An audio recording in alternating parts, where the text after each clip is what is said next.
las variables pueden ser, como les decía, cuantitativas o cualitativas.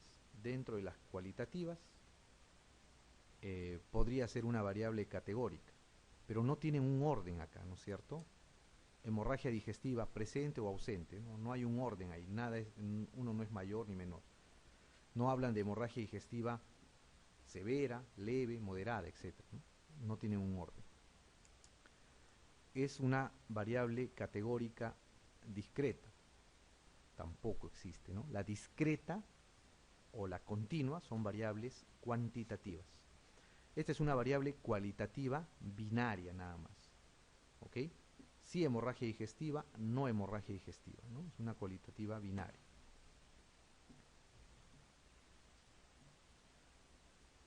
Muy bien, la 34 dice, ¿cuál de las siguientes afirmaciones es correcta en relación a la estadística? Dice, la estadística tiene entre sus funciones la corrección de los errores y sesgos de un mal diseño. Ante un estudio con sesgos nos podemos fiar de los resultados si el valor de significación encontrado es razonablemente pequeño, por ejemplo p menor a 0.001. Esto ya lo hemos visto, ¿no es cierto? La significación estadística es un criterio objetivo por lo que puede suplir la objetividad de juicio clínico, ¿no? Eso jamás. La mejor manera de investigar consiste en la obtención del mayor número de p posibles guiándonos por los resultados obtenidos. La estadística para lo que sirve es que el valor de la significación nos orienta sobre cuál es la probabilidad de que la diferencia observada sea debida exclusivamente al azar, ¿no? Esa es la respuesta ahí. Muy bien, la pregunta 35 dice, se ha realizado un estudio de cohorte retrospectivo para conocer si los pacientes que toman antipsicóticos presentan un mayor riesgo de muerte súbita que la población que no utiliza antipsicóticos. Una vez realizado el ajuste por posibles factores de confusión, se ha obtenido un riesgo relativo de 2.39, intervalo de confianza al 95% de 1.77 a 3.22. ¿Cuál es la interpretación más correcta del resultado? El resultado es compatible con un incremento del riesgo asociado al uso de antipsicóticos, pero no es estadísticamente significativo. El resultado sugiere que los antipsicóticos protegen frente al riesgo de muerte súbita. El resultado no es interpretable porque no se ha hecho una asignación aleatoria de los tratamientos. Hay un incremento de riesgo, pero es pequeño e irrelevante desde un punto de vista clínico. El resultado apoya la hipótesis de que el uso de antipsicóticos aumenta el riesgo de muerte súbita. ¿Cuál será? La E, ¿no es cierto? La E. Bien, ¿por qué la E? Dice, una vez realizado el ajuste por posibles factores de confusión, se ha obtenido un riesgo relativo de 2.39. Al ser un riesgo relativo mayor a 1, es un factor de riesgo. ¿Ok? Es un factor de riesgo. Y aún se puede decir con mayor contundencia que es un factor de riesgo. ¿Por qué? Porque el intervalo de confianza al 95% en este caso no incluye al 1. ¿Ok? Es mayor de 1. Todo el intervalo está por encima de 1. 1.77 a 3.22. Cuando pasa eso, el resultado que se ha obtenido es estadísticamente significativo, ¿no? Por eso lo pone. Entonces, el resultado apoya la hipótesis de que el uso de antipsicóticos aumenta el riesgo de muerte súbita. ¿Ok? Muy bien. La 36 dice, se ha realizado un ensayo clínico encaminado a valorar el descenso de la presión portal obtenido después de la administración aguda de 3 alternativas de tratamiento, carvedilol, propanolol y placebo, en pacientes cirróticos con varices esofágicas. La variable de respuesta es el gradiente de presión venosa hepática, que es continua y de distribución normal. ¿Cuál es la prueba estadística más recomendada para el análisis de los resultados? La T de Studen, la correlación de Pearson, el análisis de la varianza, el test de Kruskal-Wallis o la prueba de Mahwini. Acá están hablando de cruce de variables, ¿no es cierto?, de pruebas de hipótesis. Entonces, han realizado un ensayo clínico y lo que están buscando es el descenso de la presión portal obtenido después de la administración de estos 3 medicamentos. ¿Ok? La variable respuesta, o sea, la variable dependiente, es la presión venosa hepática, ¿no? La gradiente de presión venosa hepática, que tiene distribución normal y es continua, o sea, es numérica, ¿no es cierto? La presión, el gradiente de presión se mide en números. ¿Cuál es la prueba estadística más recomendada para el análisis de los resultados? Le dicen. Cuando tienen una variable cualitativa, ¿ok? Como es este caso. El tratamiento es una variable cualitativa, porque va a tener tres acepciones, ¿no? Carvedilol, propranolol y placebo. No tienen un orden, es solamente una variable cualitativa. Versus una variable cuantitativa, ¿ok? Una variable cuantitativa que es el gradiente de presión y tiene una distribución normal. En ese caso tienen que usar el análisis de la varianza, ¿ok? El análisis de la varianza. Si fueran solamente una variable cualitativa, pero con dos tratamientos, en ese caso se puede usar la comparación de medias o la T-de-Student. Pero cuando hay cuando hay tres o más, tienen que usar el análisis de la varianza. Muy bien, la 37 dice: respecto al análisis de los resultados de un estudio epidemiológico de cohorte mediante el riesgo relativo, es cierto que se calcula dividiendo la incidencia de enfermedad en los no expuestos entre la incidencia de la enfermedad en los expuestos. Carece de unidades, es una medida del efecto absoluto del factor de riesgo que produce la enfermedad. En los estudios de cohorte tiene el mismo valor que los radio. Su límite inferior es 1. ¿Cuál será? Es cierto que, dice.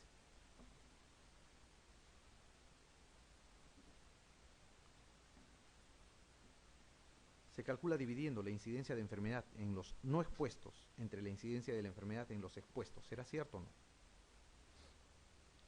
Es al revés, ¿no es cierto? Es al revés. Expuestos sobre no expuestos. Es al revés.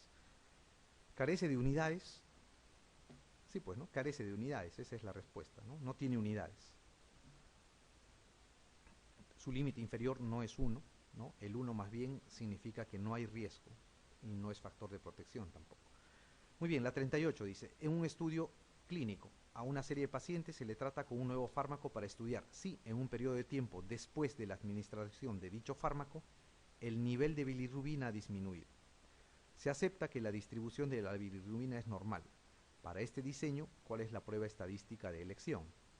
La T-de-Student para datos apareados, la T-de-Student para datos independientes, la chi-cuadrado, la Mahwiney o la prueba exacta de Fischer. ¿Cuál usarían?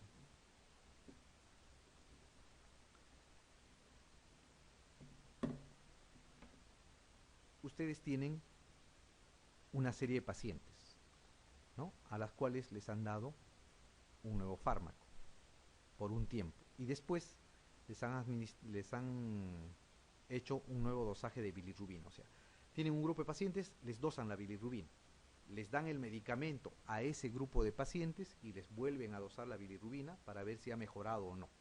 ¿Ok? Están haciendo una medición en dos oportunidades en una misma población, en las mismas personas, y quieren comparar los resultados, las medias, ¿no? La bilirrubina antes y después de recibir el tratamiento. Cuando tienen esto, ese tipo de estudio, antes y después del tratamiento, tienen que usar la T-de-Student para datos apareados. Si fuera que tienen un grupo control y un grupo que ha recibido el medicamento y comparan entre ellos, tendrían que usar la T-de-Student para datos independientes. Pero no ve que usan la misma población y a la misma población le miden de inicio y después de recibir el tratamiento los valores de bilirrubina, usan la T-de-Student para datos apareados. Muy bien, la 39 dice: un ensayo clínico sobre 3.000 pacientes compara un nuevo fármaco antihipertensivo con el placebo, 1.500 pacientes por rama de tratamiento. Para cada grupo se obtiene un valor medio de tensión arterial. Para comprobar si existen diferencias estadísticamente significativas, se debe realizar la siguiente prueba: la chi-cuadrado, la T-de-Student, la F de Snedeker, la U de Mahwiney o la correlación de Pearson.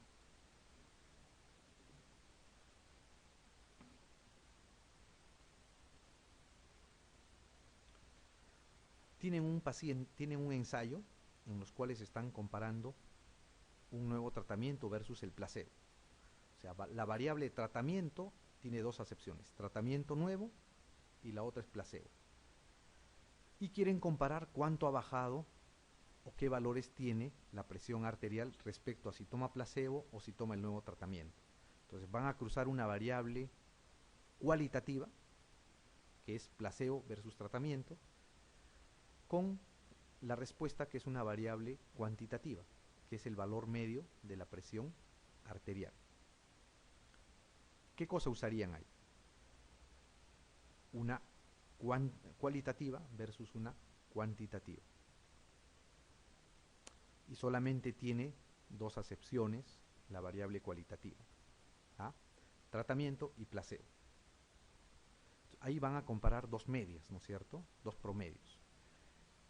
La T de Studen, su otro nombre es el test de comparación de medias.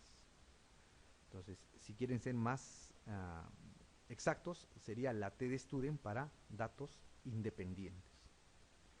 Ese test usaría. Muy bien.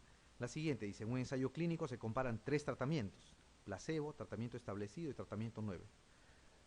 La variable respuesta es continua. Por ejemplo, el nivel de glucosa en sangre. Si la variable no tiene una distribución normal, el test correcto para comparar la respuesta es la T de Studen, el test de Wilcoxon, el análisis de la varianza, el test de Kruskal-Wallis o el test de la chi cuadrada.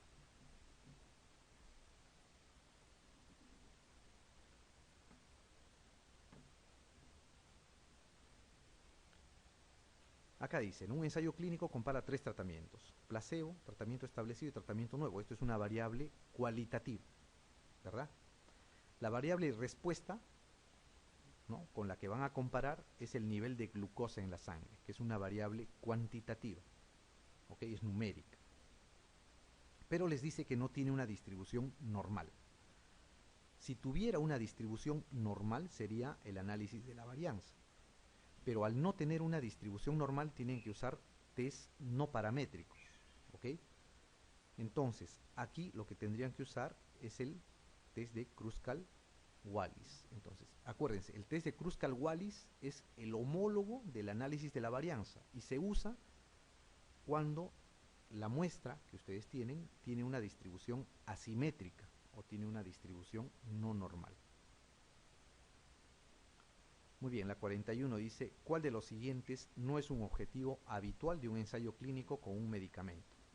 Estudiar propiedades farmacocinéticas, demostrar eficacia, conocer el perfil de seguridad, determinar la dosis o determinar el patrón de prescripción habitual. ¿Cuál será?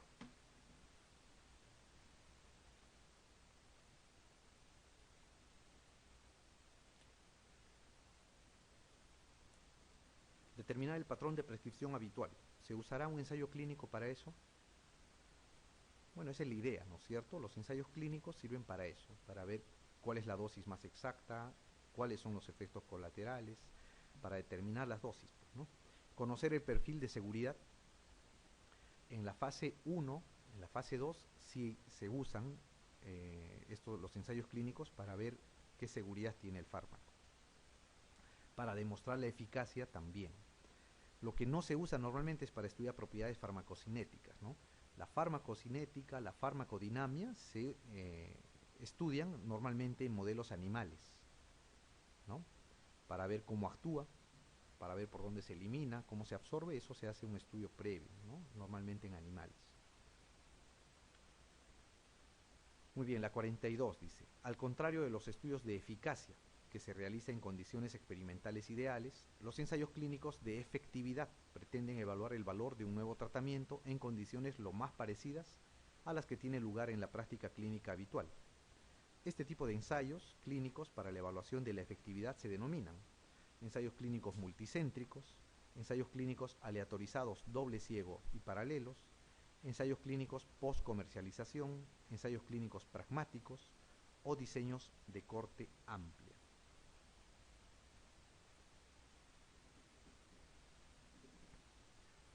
Los ensayos clínicos o los estudios en humanos tienen diferentes fases, ¿no? En la fase 3, que es previa a la comercialización, lo que se busca es esto, ¿no? Ver la prescripción condiciones lo más parecidas a las que tienen lugar en la práctica clínica habitual para ver si en esos estudios tiene resultados positivos el medicamento, recién se puede comercializar. ¿Ok? Entonces, a estos estudios se les llama los ensayos clínicos multicéntricos. Muy bien, la 43 dice, se ha realizado un ensayo controlado y aleatorizado en pacientes con hipercolesterolemia para valorar la efectividad de un nuevo fármaco. La variable final valorada es la presencia de infarto de miocardio. El riesgo relativo de infarto de miocardio en relación con el fármaco habitual es 0.39, con un intervalo de confianza de 0.21 a 1.18. Ante este resultado, usted concluiría que debería recomendarse la utilización del nuevo fármaco. El nuevo fármaco reduce el riesgo relativo en más de un 60%. El tamaño muestral es muy elevado. No existen diferencias estadísticamente significativas entre el efecto de los fármacos estudiados, o los resultados indican protección con el fármaco. ¿Cuál será ahí la respuesta? A ver, han hecho un estudio y les ha salido el riesgo relativo de 0.39. Solamente con este valor, ustedes dirían que es un factor de protección o un factor de riesgo. De protección, ¿no es cierto? Pero para afirmar eso, tienen que ir al intervalo de confianza. Es un factor de protección si el intervalo de confianza no incluye al 1, para decir que es estadísticamente significativo. El intervalo de confianza acá, de este valor, va del 0.21 al 1.18. ¿Incluye o no incluye al 1? Sí lo incluye, ¿no es cierto? Incluye. De 0.21 a 1.18, el 1 está pues entre el intervalo, ¿no?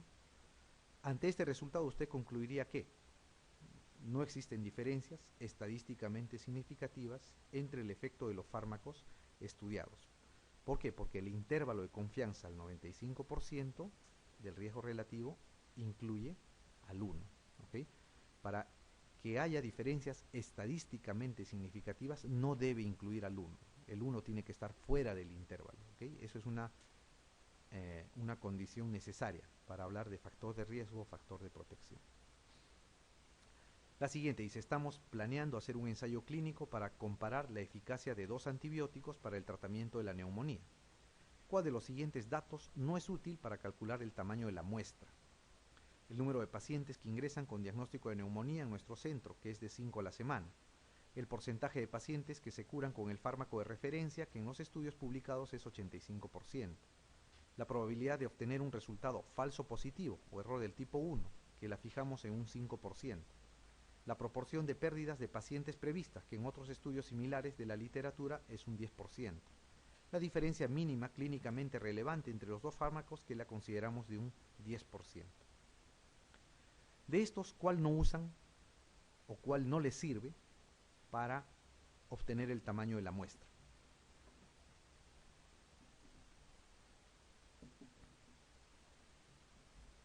A ver, el porcentaje de pacientes que se curan con el fármaco de referencia, que en los estudios publicados es 85%, ¿le sirve o no?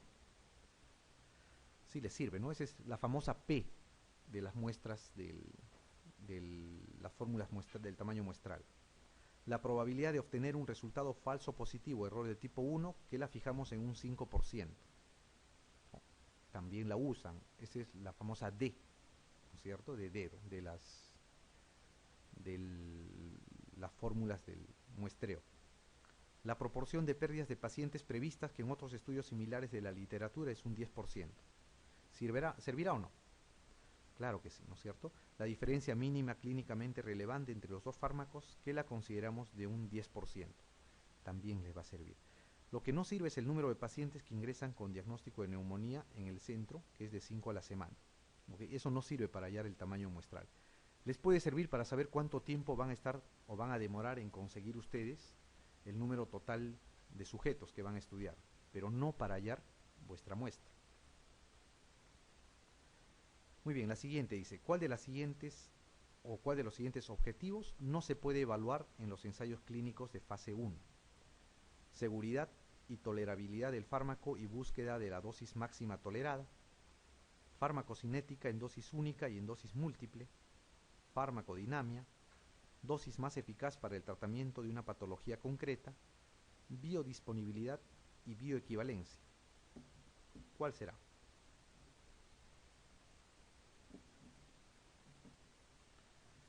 En los ensayos clínicos de fase 1, los ensayos clínicos de fase 1 son los primeros estudios que se hace de un fármaco en humanos. Antes de eso solamente se ha hecho estudios en animales. ¿Qué se hace en los animales antes de estudiar en humanos? Se estudia la farmacodinámica, la farmacocinética, la dosis máxima, la dosis letal a la cual se presenta la muerte. Con base a estos datos, recién se puede hacer el estudio en humanos. ¿Ok? Entonces, en los humanos, ¿qué cosa se hace en los ensayos clínicos de fase 1? Se hace o se va a valorar la seguridad y la tolerabilidad del fármaco y búsqueda de la dosis máxima tolerada. Eso sí, farmacocinética en dosis única y en dosis múltiple. Se sigue estudiando, a pesar que ya se sabe cómo se excreta, por dónde se absorbe más, se tiene que seguir estudiando. La farmacodinámica, lo mismo. Dosis más eficaz para el tratamiento de una patología concreta, eso no se hace en los estudios de fase 1. Se inicia en la escalada de dosis en la fase 2, ¿okay? Donde se saca la dosis más eficaz. En la fase 3, esa dosis que se ha encontrado se emplea en estudios multicéntricos. Y la fase 4 ya es el estudio que se hace o los ensayos que se hacen post comercialización. Muy bien, la 46 dice, debemos evaluar los resultados de 3 medicamentos, A, B y C, en el tratamiento de pacientes con déficit cognitivo ligero. Los diseños implementados en los 3 casos han sido muy similares y se han usado placebo como grupo control en los 3 casos. Se han observado los siguientes resultados de significación estadística y de porcentaje de reducción absoluta en la progresión a demencia en las comparaciones contra el placebo. A versus placebo 3% con una P menor a 0.001. B versus placebo 8% con una P igual a 0.041. Y C versus placebo 1% con una P igual a 0.021. ¿Cuál de las siguientes afirmaciones se puede concluir a partir de los presentes resultados? Ok. En síntesis, ¿qué les dicen? Todas disminuyen la progresión a demencia, ¿no es cierto? Todas. ¿No? El A en 3%, el B en 8% y el C en 1%. Y todas tienen estadísticamente diferencias estadísticamente significativas versus el placebo. O sea, todas funcionan en mayor o en menor grado. Dice, el valor de P demuestra que el medicamento con un efecto de mayor magnitud es el medicamento A. ¿Eso será cierto o será falso? El valor de P no les sirve para ver si es más eficaz o menos eficaz. Lo único que les sirve es para saber si esos resultados se deben al azar o hay diferencias significativas entre los medicamentos que han probado. El valor de significación nos indica que el medicamento con un efecto de menor magnitud es el B, ¿no? Tampoco, ¿no? El valor de significancia solamente nos sirve para saber si se debe al azar o es estadísticamente significativa la diferencia, ¿ok? No sirve para ver magnitudes. Basta con que sea menor a 0.05, se dice que es estadísticamente significativo. Dice, el medicamento B es el que muestra un efecto de mayor magnitud frente al placebo. A ver, veamos, el A es 3%, el B es 8% y el C es 1%, ¿no? Eso es cierto. El medicamento C es mejor que el B, ya que es más significativo, lo mismo de las anteriores, ¿no es cierto? La significancia no da la efectividad, solamente nos indica que no se debe a la suerte los resultados que han obtenido. El valor de significación nos indica que el medicamento con un efecto de menor magnitud es el A, lo mismo, ¿no? Lo mismo, no se olviden, la significancia o el valor P no significa que sea más o menos efectivo un medicamento. Lo único que muestra es que los resultados no se deben al azar. La siguiente dice, los resultados que aporta un ensayo clínico con un nuevo tratamiento para la hiperplasia benigna de próstata comparado con un alfa bloqueante se basan en la variable principal fosfatasa ácida. Se observa una disminución de la misma con el nuevo tratamiento comparativamente con la de referencia del 30%. Un intervalo de confianza de 27 a 32.5%. siendo estadísticamente significativo. ¿Recomendaría cambiar a este nuevo tratamiento a sus pacientes? Dice, no, porque el tratamiento elegido como referencia no es el adecuado. Sí, porque el intervalo de confianza es muy estrecho. Sí, ya que los resultados muestran diferencias estadísticamente significativas. No, ya que la variable principal utilizada no es relevante. Y no, porque la reducción obtenida de la fosfatasa ácida no es suficientemente importante. ¿Cuál será? La hiperplasia benigna de próstata, ¿cuál es el síntoma principal que produce? La obstrucción, ¿no es cierto? Y los urólogos lo que tratan es la obstrucción. Operan cuando hay signos de uropatía obstructiva. Por ende, la fosfatasa ácida no tiene mayor injerencia en el manejo de la uropatía obstructiva. Entonces, aquí la respuesta es no, ya que la variable principal utilizada no es relevante. O sea, no le sirve para el manejo de la uropatía obstructiva. Muy bien, la siguiente dice, en relación a las distintas fases del desarrollo clínico de los fármacos, indique cuál de las siguientes afirmaciones es falsa. Dice, los ensayos de fase 1 se realizan en voluntarios sanos para todos los tipos de fármacos. Eso es cierto, ¿no? En los ensayos clínicos de fase 1 se busca personas jóvenes, sanas y voluntarios que puedan entrar a estos ensayos. Los ensayos de fase 4 se realizan después de que el fármaco ya ha sido comercializado. También eso es cierto. ¿Para qué? Para ver efectos adversos, básicamente. El objetivo primordial de los estudios de fase 3 es confirmar la eficacia del fármaco para conseguir su aprobación. Eso es cierto, ¿ok? Es previo a la comercialización. Los criterios de inclusión en los estudios de fase 2 son rígidos. También, normalmente se empiezan a dar en la fase 2 a personas enfermas, pero que no tienen factores concomitantes, factores asociados, ¿ok? Factores de riesgo. Los ensayos de fase 2 son de búsqueda de dosis y de diferentes pautas de tratamiento, ¿ok? Los ensayos de fase 2 principalmente es donde se da la escalada de dosis, es cierto, pero diferentes pautas de tratamiento, no. Las diferentes pautas de tratamiento se hacen en la fase 3, ya, en las, donde se busca la condición más similar a la práctica clínica habitual. Muy bien. La 49 dice, estamos diseñando un ensayo clínico controlado para evaluar el efecto de un nuevo fármaco hipolipemiante sobre la morbimortalidad cardiovascular y sabemos que la diabetes mellitus tipo 2 es un factor pronóstico muy relevante que queremos que se distribuya por igual en los dos grupos de tratamiento. ¿Qué tipo de aleatorización sería la más adecuada? ¿Qué habíamos dicho acá? Cuando ustedes querían que los grupos de estudios tengan una característica similar o que se distribuya una característica similar en ambos brazos de tratamiento o en ambos grupos, eso, ¿no es cierto? La aleatorización por bloques. Muy bien. La pregunta 50 dice, una de las siguientes afirmaciones con respecto a la aleatorización es incorrecta. A. El proceso de asignación aleatoria debe estar documentado en todos sus pasos. ¿Ok? Eso es cierto. La aleatorización permite que la asignación de cada paciente incluido en el ensayo clínico sea impredecible. Eso también es cierto.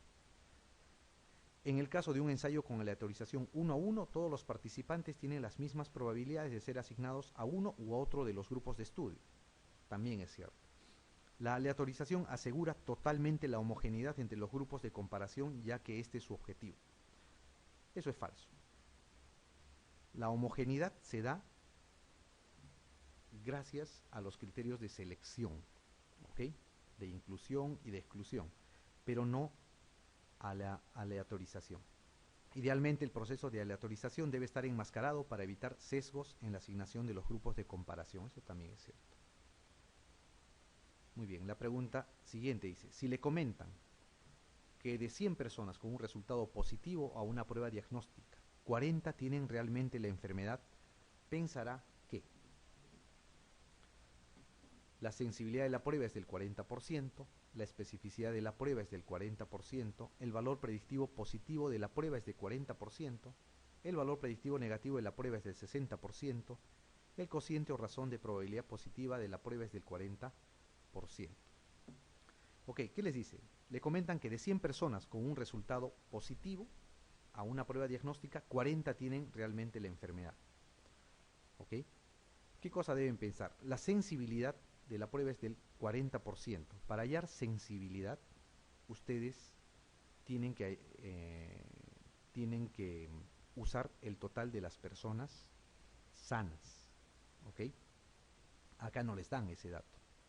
De 100 personas con un resultado positivo, dice, a una prueba diagnóstica, 40 tienen realmente la enfermedad. ¿Ok? Dice, la especificidad de la prueba es del 40%.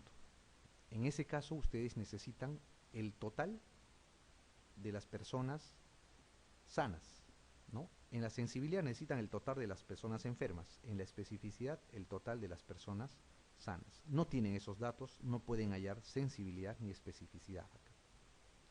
El cociente o razón de probabilidad positiva, sea positiva o negativa el cociente de probabilidad, no se puede hallar. ¿Por qué? Porque necesitan sensibilidad y especificidad para hallar ese cociente de probabilidad. Les queda estas dos. El valor predictivo positivo de la prueba es del 40% y el valor predictivo negativo de la prueba es del 60%. Si ustedes saben que de 100 personas con un resultado positivo a una prueba diagnóstica, 40 tienen realmente la enfermedad, estos 40, ¿qué cosas serán? Los verdaderos positivos, ¿no es cierto? Entonces, verdaderos positivos sobre el total de las personas que han tenido el resultado positivo les da el valor predictivo positivo. Es lo único que pueden hallar con estos datos, ¿no? El valor predictivo positivo de la prueba es del 40%. La siguiente dice, respecto al análisis de los resultados de un estudio epidemiológico de corte mediante riesgo relativo, es cierto que se calcula dividiendo la incidencia de enfermedad en los no expuestos entre la incidencia de la enfermedad en los expuestos. Carece de unidades, esa es la respuesta, ¿no? Ya vimos esta pregunta, ¿no?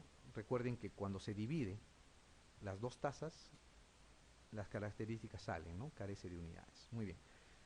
La 53 dice, respecto al ensayo clínico controlado, indique cuál de las siguientes afirmaciones es cierta. Es un método experimental, su característica fundamental es el enmascaramiento del estudio, es un método observacional, debe incluir como mínimo 100 pacientes, debe durar mínimo una semana, ¿no? Habíamos visto también, esta se está volviendo a repetir, es un método experimental. Dice, un estudio en el que se seleccionan sujetos libres de enfermedad, que son clasificados según el nivel de exposición a posibles factores de riesgo, y son seguidos para observar la incidencia de enfermedad a lo largo del tiempo. ¿Qué cosa es eso? Un estudio de... Es un estudio de corte, pues, ¿no? Es un estudio de corte. La siguiente dice, se desea realizar un estudio que demuestre la asociación entre años de experiencia laboral y número de accidentes laborales en personal de salud. El test de hipótesis recomendado es el análisis de la varianza, la T-de-Student, la correlación de Pearson, la chi cuadrado o el riesgo relativo. Van a comparar años de experiencia laboral versus número de accidentes laborales. Es un cruce entre una variable cuantitativa versus otra cuantitativa, ¿no es cierto? Dos cuantitativas. Cuando tienen el cruce de dos variables cuantitativas, tienen que usar la correlación de Pearson. Siempre que les pongan en la pregunta y no les indiquen si tiene o no distribución normal, tienen que asumir que la distribución es simétrica o es normal. En caso que fuera una distribución no simétrica o una distribución no normal, usarían la Rhodes-Spearman, que es su homóloga, ¿ya? Pero en este caso deben usar la correlación de Pearson. Muy bien. Las siguientes preguntas van a ser mucho más rápidas porque son preguntas que vienen de planificación estratégica, de planeamiento en salud, de administración en salud, etcétera, ¿ya? No hay mucha teoría ahí. Entonces, vamos a contestar la 56, dice. Sobre la planificación estratégica, lo correcto es, dice, su objetivo principal es el adecuado aprovechamiento de oportunidades. ¿Será cierto o no? Cierto, pues es la definición de la planificación estratégica. Su objetivo principal es el adecuado aprovechamiento de oportunidades. Dirige con rigurosidad inflexible el proceso. Mentira, ¿no? La planificación estratégica es un proceso administrativo, por lo tanto es flexible en el tiempo. Promueve la participación del equipo de gestión solamente. Mentira, la planificación estratégica promueve la participación de toda la organización en general. Busca plantear el problema de la oferta para resolverlos operativamente. No solamente busca problemas de oferta, busca solucionar problemas de demanda, problemas de oferta, conflictos interpersonales, etc. Enfatiza el análisis sobre la acción, al revés, ¿no? La planificación estratégica enfatiza la acción sobre el análisis, más bien. Esta pregunta ha venido varias veces. El primer momento de la formulación del plan estratégico de un establecimiento de salud es la definición de las políticas de salud, el análisis de la situación de la salud, el enunciado de la misión y la visión, la selección de estrategias o la elaboración de la matriz de programación. ¿Cuál será? El enunciado de la misión y visión, ¿ok? Siempre es eso, el primer momento, ¿ok? De acuerdo con el análisis FODA de un centro asistencial del MINSA, la característica poblacional, dice, alta tasa de analfabetismo materno, corresponde a, ¿qué cosa? Una oportunidad, una fortaleza, un riesgo, una debilidad o una amenaza. Alta tasa de analfabetismo materno, ¿será bueno o malo? Es malo, ¿no es cierto? ¿Depende del establecimiento de salud o depende del exterior? Del exterior. Bueno, por ende, ¿qué cosa será? Una amenaza, ¿no es cierto? Una amenaza, muy bien. La siguiente dice, en el planeamiento estratégico en salud, los problemas epidemiológicos son componentes del análisis del entorno, del proceso, del contexto administrativo o del contexto estratégico. Del entorno, ¿cierto? Del entorno. Recuerden, primero plantean la misión y la visión, es el primer paso. El segundo paso es hacer el análisis del entorno y del entorno. Del entorno es lo que está fuera del centro de salud, del establecimiento que ustedes están observando. Y el entorno es qué está sucediendo dentro del establecimiento, ¿no? En ese análisis del entorno y del entorno van a identificar las fortalezas, las oportunidades, las debilidades y las amenazas. ¿Okay? Ahí se hace la identificación. ¿Perdón? Claro, no. Primero haces misión-visión, después el análisis del entorno y del entorno. Luego de eso haces tu matriz FODA. Después que haces tu matriz FODA, tienes que cruzar lo que has encontrado. Cruzar fortalezas con oportunidades, ¿ok? Cruzas una fortaleza con una oportunidad y tienes que ver cómo vas a usar esa fortaleza para aprovecharte de esa oportunidad. Y ahí, en cómo vas a hacer, planteas un objetivo estratégico. Ahí recién van los objetivos estratégicos, ¿no? Casi al final ya. Muy bien, la siguiente dice, la agrupación de personas con la finalidad de lograr objetivos comunes mediante la asignación de deberes y responsabilidades se denomina control, gestión, dirección, evaluación u organización. ¿Qué será? La organización, ¿ok? En teoría administrativa empiezan a hablar así de organizaciones, ya no se habla de hospital, centro de salud, clínica, etc. Organización. ¿Cuál es el principal recurso de un hospital como empresa de servicios? La tecnología, el conocimiento, el recurso humano, el personal, infraestructura o del directorio. ¿Cuál será? El personal, ¿okay? El personal. El recurso humano en toda empresa que brinde servicios es el principal recurso de la empresa, ¿ok? El recurso humano. La siguiente dice, el indicador de salud que estadísticamente es más confiable se conoce como morbilidad, mortalidad, natalidad, letalidad o incidencia. La mortalidad, ¿ok? La mortalidad es el indicador estadístico más confiable porque es el que menos se puede alterar.